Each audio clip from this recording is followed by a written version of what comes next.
it's stuff like well, that. and it keeps getting crazier, dude. There was I don't know his name, but the African American guy in what was it? Not Missouri, it was Wisconsin. Wisconsin. Got Jacob shot. Blake. Jacob Blake, that's what it is. Got Yeah. shot 7 times in the back. So just to give, for those who don't know, to give like some narrative on it, what's been reported so far, widely reported, is that he was breaking up a fight. The police were called. He did refuse to follow police instructions, but they were doesn't following. matter. It doesn't right, justify. Right, exactly. I'm not trying to justify it, but this is just the story. But the police officer essentially followed him to his car. As he was entering the car, the police officer had his gun against his back, literally like this far, like literally against his back, Like and shot 6 7 inches. times. Yeah. 7 times, dude. I don't get it. It Like doesn't what make am I missing sense. here? What's not clicking in my head? Why do you have to shoot someone 7 times? Granted, you know, I can't imagine how difficult it is to be a police officer. I couldn't handle that profession. For sure, but Like that's a very stressful profession, but if you feel the need to shoot someone 7 times, I mean, it's one thing to shoot someone 1 time, dude, but to shoot someone 7 times, and I get it's shoot to kill. Like you should only shoot your weapon if you're prepared to kill someone. But that's just like overkill, dude. Like Well, that's like shooting a dead horse, literally. It's not. Well, he survived. That's the craziest bit. Yeah, and I think he's paralyzed now, and which is just, I mean, not condolences because he's survived, but I mean, just like thoughts and prayers go out to him and his family, Right. And it's just, It shouldn't make happen. sense. It shouldn't happen.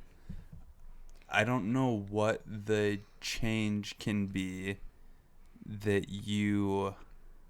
how you make that change where we don't see that happen anymore. Because I don't know if I think it's more about the system and their training than it is about like any individual cop being racist or prejudiced.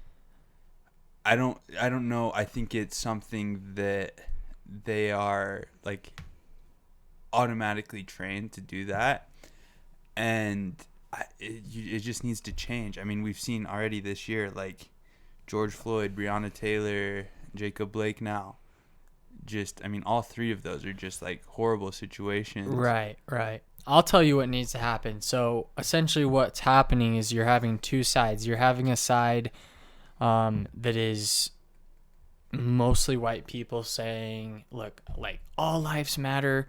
I'm going to back the police, because what's being communicated on social media by people that are probably not the right people to be representing like the Black Lives Matter movement is like, all cops deserve to die, like defund the police. Yeah. I don't think that's the message of like BLM, for example. I've never subscribed to that.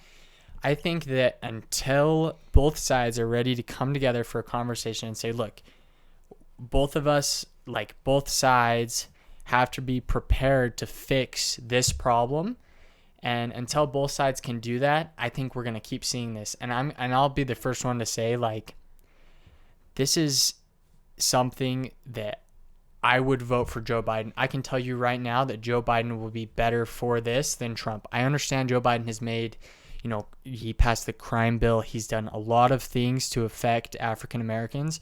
But I can tell you, just from what I've seen of his campaign, this is something that's going to be important to his administration.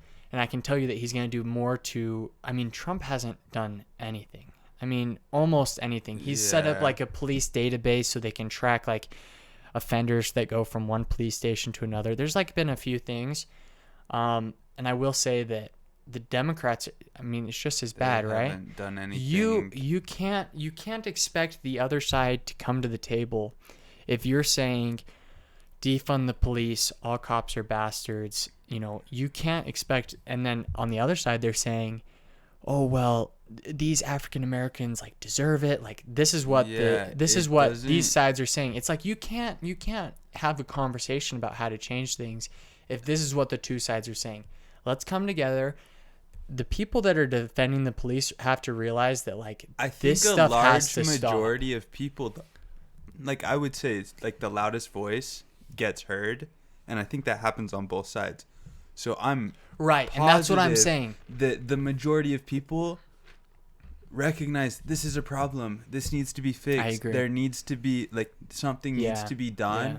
and we should come together. But when the loudest voices, the most extreme voices, are representing kind of both sides of the argument, that's when you run into, it seems like almost insurmountable. Like, these people, you could never come together. I heard Jocko Willink, who's like he was a SEAL team guy who was on Joe Rogan's podcast.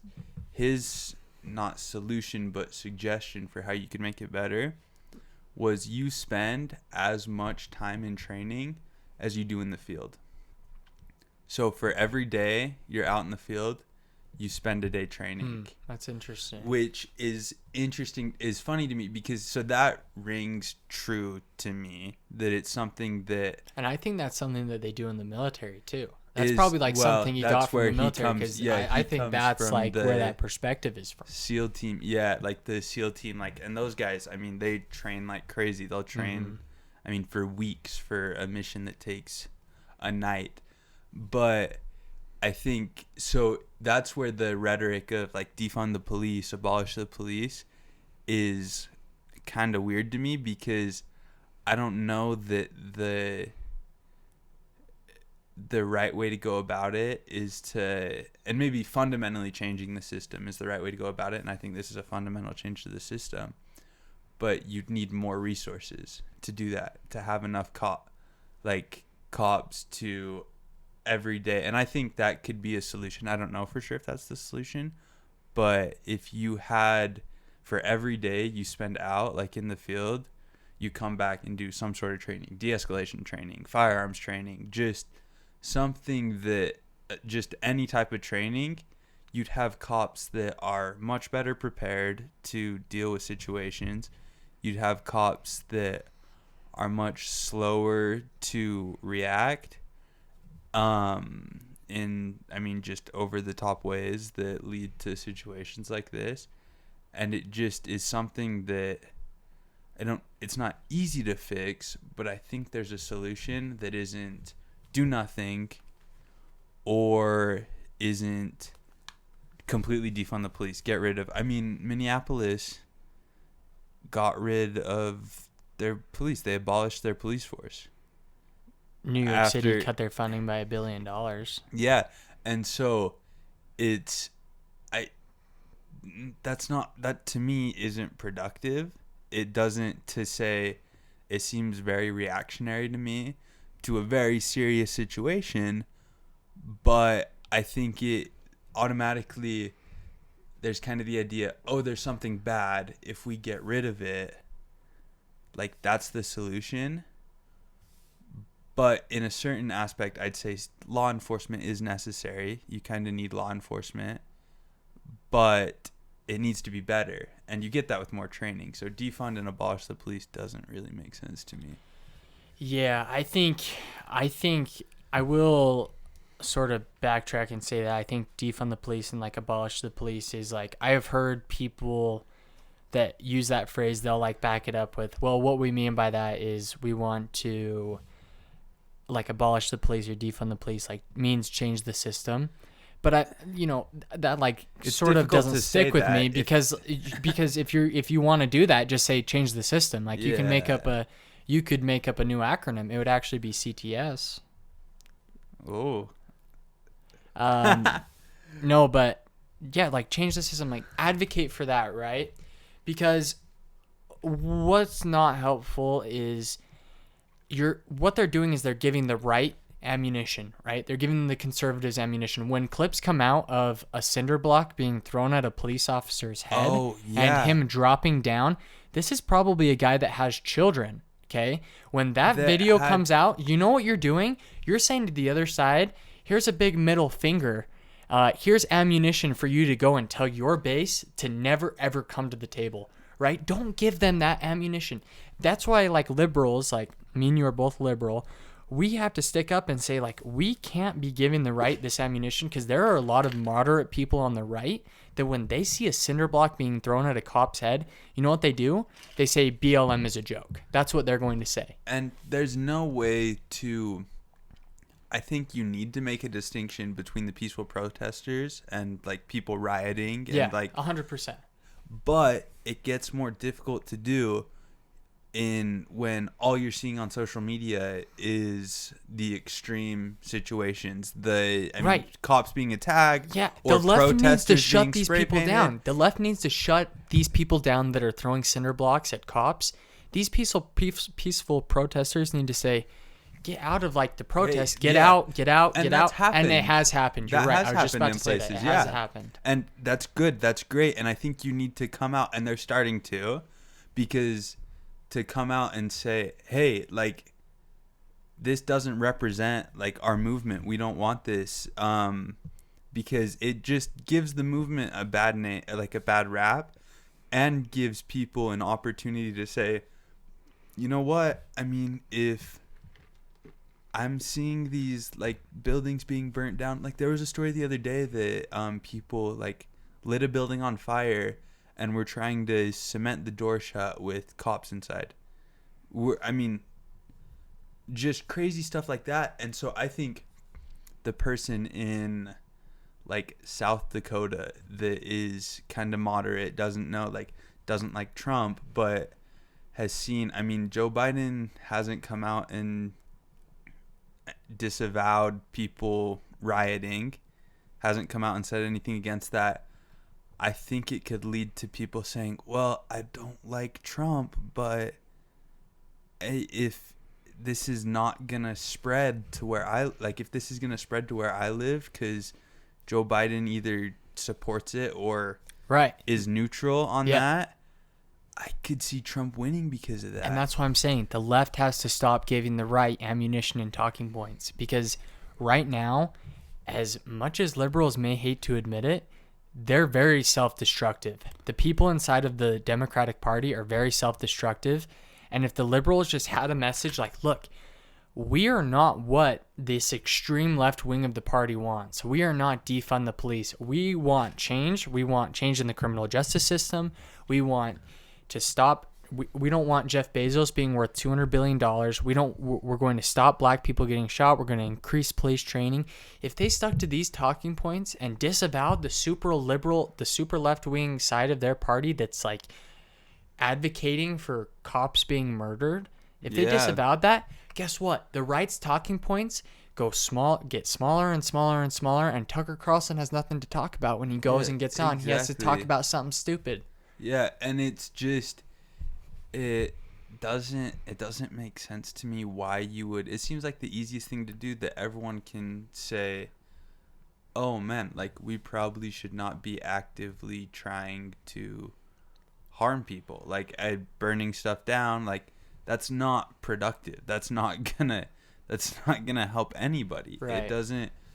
But I mean, Sean King, do you know who that is? Yeah, he said, after the Jacob Blake, after that all happened, he tweeted out, if the Kenosha Kenosha Police Department doesn't reveal the names of the cop that shot the cops that were working that when Jacob Blake was shot, then we'll start releasing the names and addresses of every cop in the Kenosha Police Department.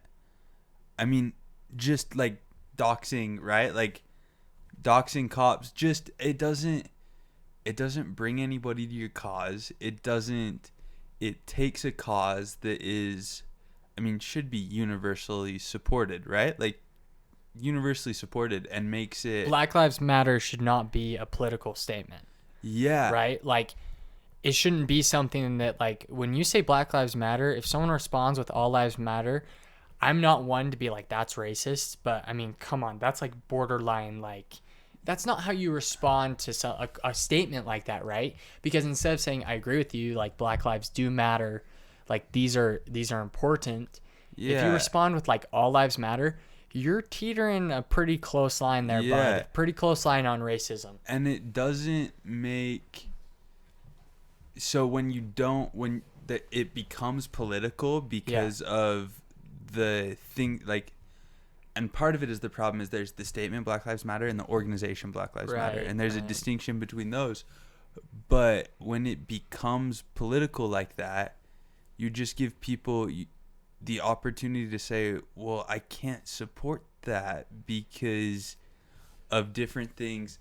And it's the left just kind of hurting themselves, basically. Right, they're shooting themselves in the foot. Well, and it's not even the left. It's a movement that should be, like, regardless of what your political ideology is. I mean, it shouldn't be an argument that people being unjustly murdered or harmed by the police, I mean, that should, across party lines.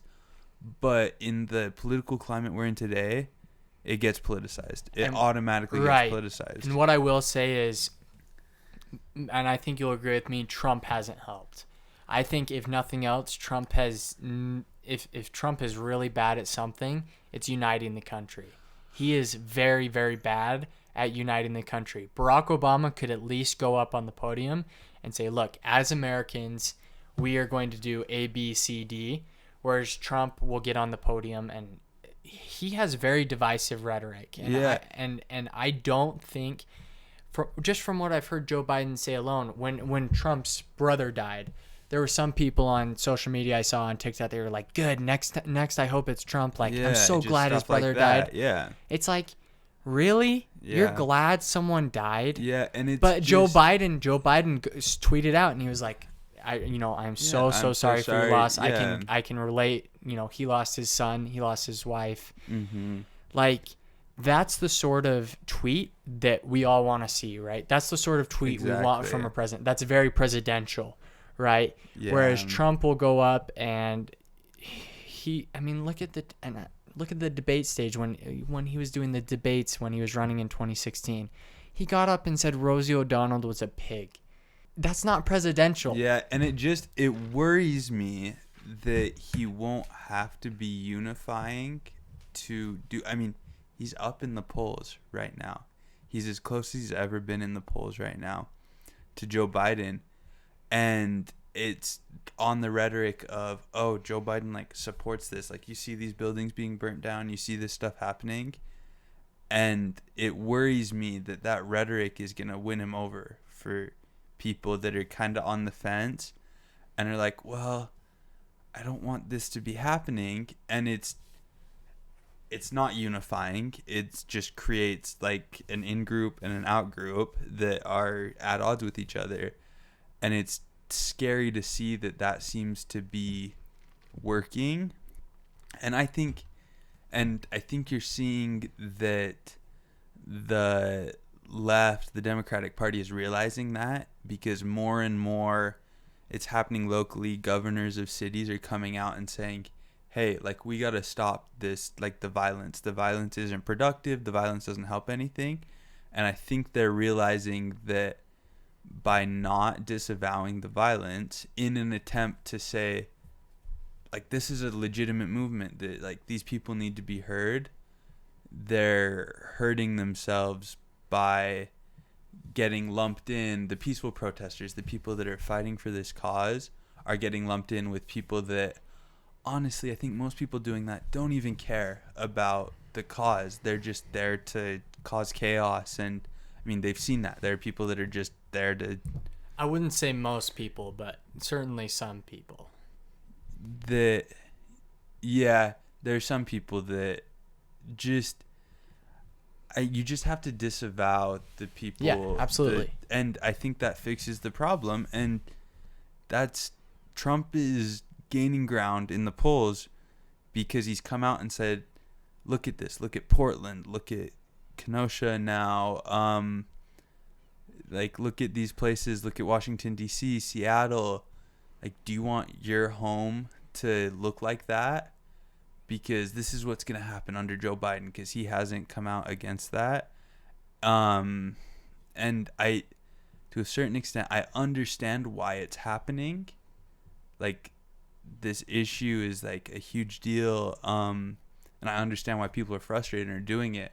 I just don't think it's productive. And I think the looting and rioting. Yeah, exactly.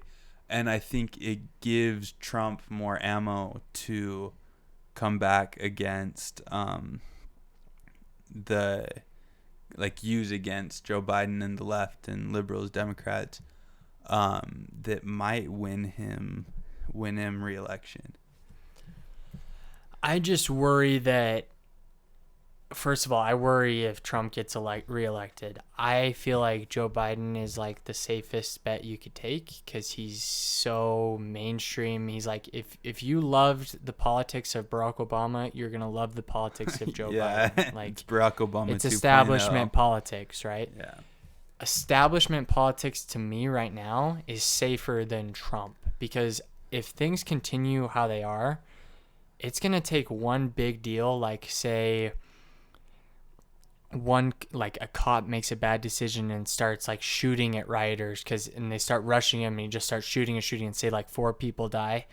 This is gonna like seriously reverberate throughout the entire nation, and you're gonna see a lot of places like in serious disarray. Well, everything's just amped up right now. I mean, is it because I can't tell. Like I just see stuff on the news. I see like the worst parts of everything. I think that like in mine and your lives, and I understand like we come from a place where we don't have to experience the same like hardships that black people have to, but like I think that if you were to go down on the streets of like Baltimore or Kenosha and ask like an average person, like an average African American, like, what do you think the best step forward is?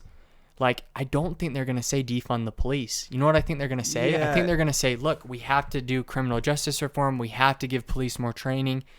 I just don't see a lot. I think it's like you said, right? We are seeing the worst of the worst people amplified. Mm-hmm. We're seeing the worst of the left going on being seen on Tucker Carlson and Sean Hannity, and we're seeing the worst of the right being shown on CNN and MSNBC. And I don't Do you know who's just as at fault in all of this amplification as anyone is the freaking media. The media is literally guilty against the media over and over again because they're not motivated by like providing information anymore. It's all about opinion. It's all about getting people outraged, getting people to act. And I think it's just not conducive to solving problems. Yeah, but they don't care. The media doesn't care. They don't care. They get more clicks. They get more views. Yeah, and I guess when I was saying everything's amped up, I think everyone's just kind of in a heightened sense with the pandemic, with like the stuff, George Floyd, Trump as president. Yeah, everyone's just in a heightened sense where it's not going to take much to tip people over. So do you think Joe Biden fixes it? I don't know. I don't know how much if he makes it worse. I think if he does make it worse, it's at a slower rate than Trump would make it worse. I guess we have 2 options, and that's the better of the 2. But I don't know how what you do, how you fix it, and I think it's just everything's just so. And no matter what happens in November, crazy stuff will happen, especially if Trump gets reelected. But I still think there'll be. With mail-in voting, with everything, people. It'll be another Bush v. Gore. It'll be another Bush v. Gore. Well, worse than that. There will be like riots in the street. There will be protests, massive protests. Did you hear Hillary Clinton at the DNC? Did you hear what she said? I didn't hear this. So she was talking and she said, if Joe Biden loses the election, he cannot concede. He cannot concede because there are going to be votes coming in and there's going to be a lot of sketchy stuff. I'm paraphrasing. Yeah. He cannot concede. I'm like, All right, Hillary Clinton. We will look past the fact that you are Hillary Clinton. You are the face of the establishment. Not a good politician. I mean, let's be honest. Not a good person. Not a good person. Not a good face of the Democratic Party. That's for sure. We will look past that. You cannot use your platform to say do not concede, because you know what's going to happen if Trump wins? People are going to be saying he's an illegitimate president. And there is going to be, if you think these riots are bad, you wait until people believe that Trump is an illegitimate president. What's funny to me is with of all the recent kind of rhetoric from the left that, Trump's not gonna, Trump won't accept the results of the election, he'll never leave, they'll have to force him out. Who for the last 3 years has not accepted the results of the election? Who is already kind of setting themselves up to say, oh man, this election isn't going to be legitimate? It's the Democratic Party. But can you imagine Trump voters if Trump loses? It's going to be bad. And he loses by 5,000 mail-in votes in Nevada. I don't know what's going to happen. Can you imagine Trump voters with their Second Amendment just pulling up with their 50 calibers? This is some bull crap, or MAGA. Yeah. That could be bad too. And you know what? Nothing draws a crowd like a crowd, right? Exactly. And it just gets worse. And that's why everything's just in a heightened state right now. And so it's just going to take a little bit to push it over the edge, and it doesn't matter what side it comes from. We're on this precariously balanced, not even balanced very well, seesaw. And anything on either side that happens is going to push it over the edge and throw everything out of whack. And it's just going to be a nightmare. I don't know whatever side wins. November's going to be a nightmare. Obviously I would prefer Trump doesn't win, but no matter what happens, whatever the outcome is, it's not going to be good. And Trump has set the stage with his attacks on mail-in voting. He has set the stage to lose. It's going to be a catastrophic loss. Yeah, what's weird to me about Trump is when he sets the stage like that, it seems like there's all this stuff that he's he's set up, mail-in voting can't be trusted, this is going to be the biggest voting fraud scandal in American history. And then when he's directly asked about what will you do if you lose? He's I'll leave. Probably go play golf. I don't whatever. So I don't know. It's weird. Maybe. See, and that's where I sort of agree with you. I don't think it'll be Trump making a big deal. When people say he's not going to leave the office, he's yes, he is. Do you think Trump really cares enough to be dragged out by the military? He doesn't. He just doesn't. Well, he can go make his money back that he's lost. He's a billionaire. Yeah, he's dude, a billionaire. He has 10 years of his life left. He would probably just go golf. He golfs all the time. So I think the only reason I think it'll be worse if Trump wins than if Trump loses is I think Trump has the ability to say, he has more of a chance to be okay, guys, we lost. I don't know if he'll do that. I don't think he'll do that. But if Trump wins and Joe Biden says, okay, we lost, whatever, doesn't matter. Doesn't matter what he says. Whereas if Trump lost and told his supporters, he won't. Okay, he won't. But I don't know. Do you agree with me that if he did? Yeah, it'd be huge, but it's just not in his character. He has always played to the people that like him. But do you think that if he goes out without a fuss, doesn't make it be doesn't say, mail-in voting's a sham? I think it'll help, yeah. So that's where I'm a little bit more optimistic if Trump loses than if Trump wins. The reaction from the left if Trump wins is scary. But I'm telling you, dude, if Trump loses mail-in voting and he says this is not a legitimate election, which he very well could. He could. That could be bad. I don't know how it ends.